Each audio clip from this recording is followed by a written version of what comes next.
কোনো ব্যক্তির যদি রমজান মাসের রোজা যদি ছুটে যায় সফরের কারণে, অসুস্থতার কারণে, তাহলে পরবর্তীতে সে ওই রমজান মাসের রোজাকে কাজা করবে, একটি আদায় করবে।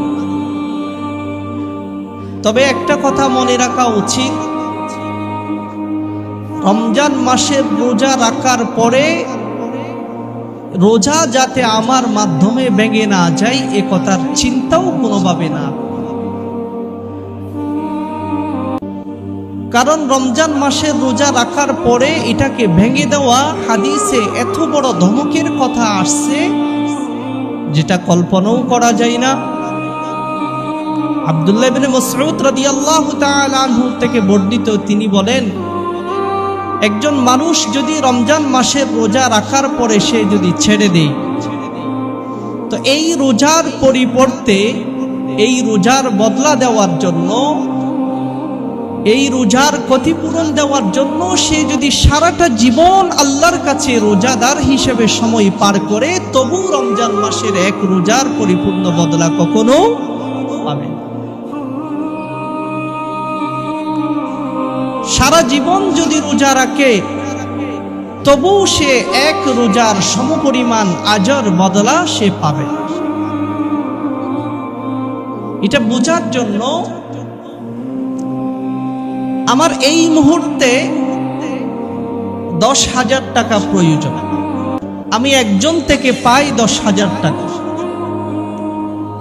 কিন্তু আমি খুব বিপদের সময়, আমার বিপদের সময় এই 10,000 টাকা যেই পরিমাণ কাজে আসবে, আমার বিপদ যদি সেরে যায় তাহলে পরবর্তীতে ওই টাকা 10,000 না 1,00,000 টাকা দিলেও সেরকম কাজে আসবে।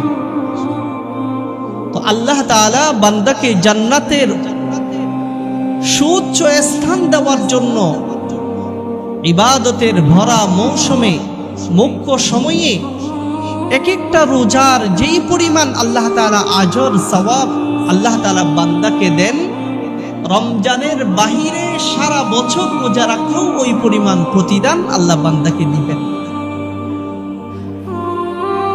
একজন ব্যক্তি যদি রমজান মাসের রোজা রাখার পরে সে যদি রোজা ছেড়ে দেয়, তার শাস্তি কেমন ভয়ঙ্কর। সহিহ ইবনে হিব্বানে একটি হাদিস আসছে, রাসূল আকরাম সাল্লাল্লাহু আলাইহি ওয়াসাল্লাম বলেন, আমি একদিন ঘুমন্ত ছিলাম, দুই ফেরেশতা এসে আমাকে ঘুম থেকে জাগ্রত করল। ঘুম থেকে জাগানোর পরে তারা আমাকে একটি পাহাড়ের সামনে নিয়ে গেল, বলো ইসআদ তুমি পাহাড়ের উপরে উঠো। আল্লাহ রাসূল বললেন, হে ফেরেশতারা, আমি তো এই বড় পাহাড়ে উঠার সক্ষম নই, এইরকম শক্তি আমার তো নেই।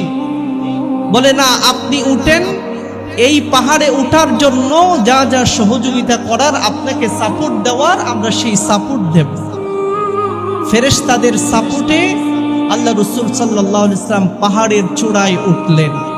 পাহাড়ের চূড়ায় উঠার পরে বিকট শব্দ, কান্নাকাটির আহাজারি, কঠিন শব্দ আল্লাহ রাসূল কানে শুনতে পেলেন। এরপরে ফেরেশতাদেরকে জিজ্ঞাসা করলেন, মানহা উলাই, এরা কারা যাদের কান্নার আওয়াজে আমি ভীত সন্ত্রস্ত হয়ে পড়লাম, যাদের এত করুণ আহাজারি, এরা কারা?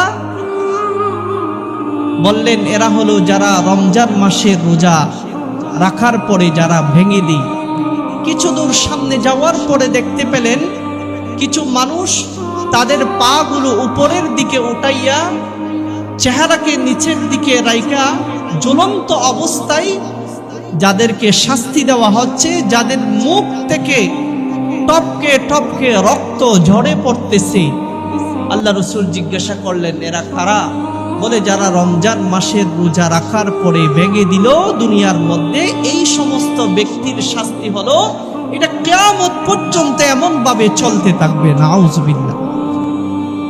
কাজেই আমরা কখনো রমজান মাসের রোজা রাখার পরে রোজা ভেঙে দেওয়ার ইচ্ছাকৃতভাবে, হ্যাঁ, কেউ যদি রোজা ভেঙে দেওয়া ছাড়া তার কোনো উপায় নেই, এমন দুর্বল হয়ে পড়ছে, অথবা তার প্রাণ বিনাশ হওয়ার সম্ভাবনা, মরে যাওয়ার সম্ভাবনা, এমন যদি হয়ে থাকে তাহলে সেটা ভিন্ন কথা, কিন্তু ইচ্ছাকৃতভাবে রোজা ভেঙে দেওয়ার কল্পনাও আমরা যাতে কখনো না করি।